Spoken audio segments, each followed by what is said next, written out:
In honor of National Women's Month, this video is dedicated to every veteran woman that has fought and died alongside their brethren male soldiers. Women that have been failed by history and have more than often been forgotten.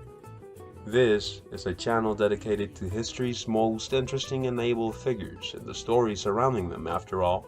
So, hold on to your large iced latte, put your petty life problems aside, and pause that video of the semi or fully naked chicks, because today we will jump back in time to take a look at a unique type of woman with concerns and struggles tied to a revolution that changed Mexico and its people forever.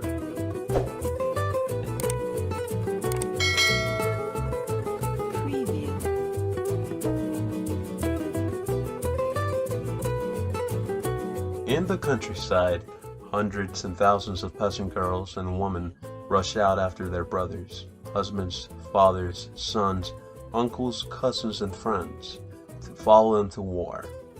The clamor of the rushing women, the cries of their babies, the clang of their pots and pans filling the air as they yell bolstering calls to each other, anxiously heading to battle against the federal government. It is the 1910s, and Mexico is in the midst of one more armed conflict. But the Mexican Revolution of the early 20th century is much more than just one more conflict. It is a war of the people. A war that lasted 10 long years and that influenced Mexican culture and remodeled the Mexican's image to the world. The soldaderas, or more popularly known as the Adelitas, form a crucial part of this stage of the country's history. A Mexican woman whose reputation is unlike any of her predecessors, not a servile Indian peasant, and neither a haughty white Madonna. The Mexican woman of the Revolution lies somewhere between both of those classifications, and she is fierce and convicted, either with a tortilla roller in hand or a 30-30 carbine. She is a fighter who is not afraid to get her hands dirty. She is not afraid to trade away her reputation, but she's also wary not to lose it either. She uplifts her man and fans the flames of war inside of him, and if he is wounded or killed, she does not cower, but moves forward. Had it not been for these dedicated girls and women, the Mexican Revolution would have never lasted the 10 years it did. It cannot be said how long the peasant men fighting against the federal troops would have lasted on the morale given solely by mustached generals had their women not been there to feed, nurse, and attend to them in so many ways. In Mexico, they are often referred to as Las Adelitas, for the famous and old corrido composed to one of these women.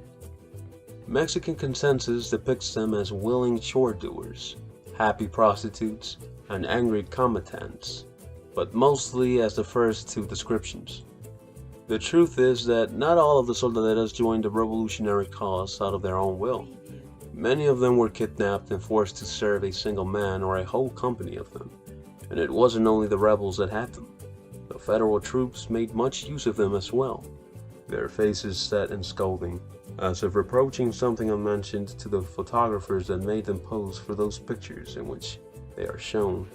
Pancho Villa, leader of the rebel army in the north, would not permit his women to fight. They were kept behind combat lines attending to the chores and tasks. Sometimes they served him as his spies, sending the women to the federal troops as Trojan horses. On the other hand, Emiliano Zapata, leader of the rebellion in the south, however, did not hinder the Adelitas' desire to port a rifle and ride in battle if they chose to, and many times they did. How they ever got the idea to trade pans and pots for rifles could have differed from woman to woman. A woman who was maybe following her husband and son to war finds both her men have been killed one day, and rage takes up inside of her. It is said that the sisters of young rebels were sometimes sent off along by her parents to see and care for her brother, or perhaps some of these women always had an urge to fight.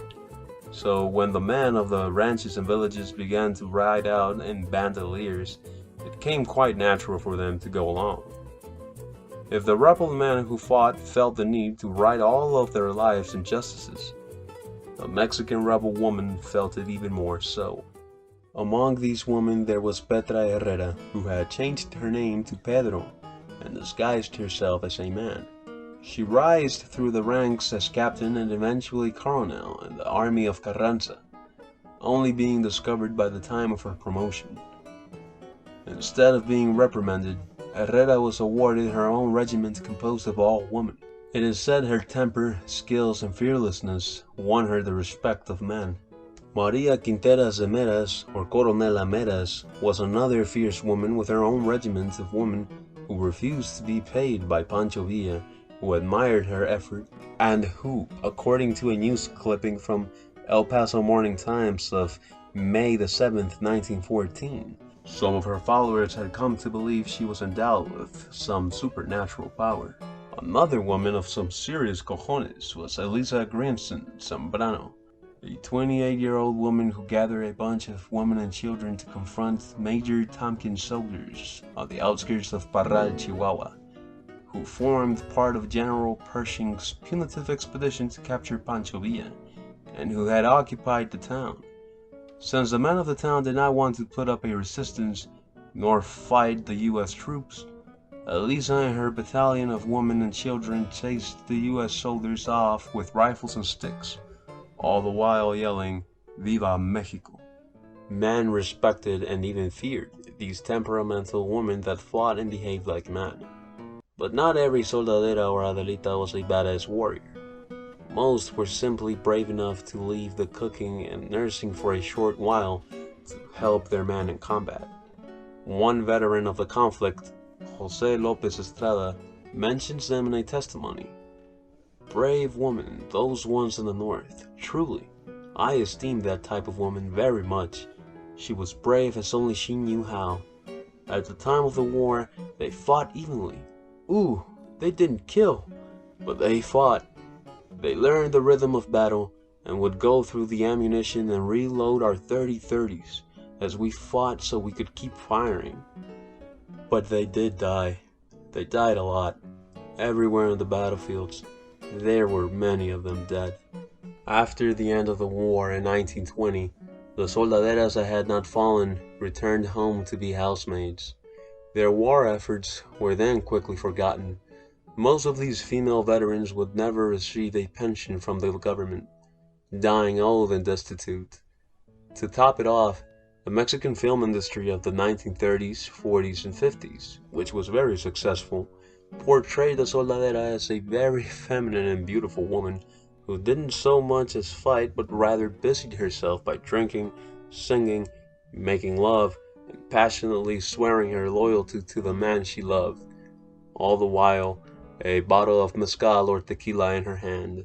But we now know better.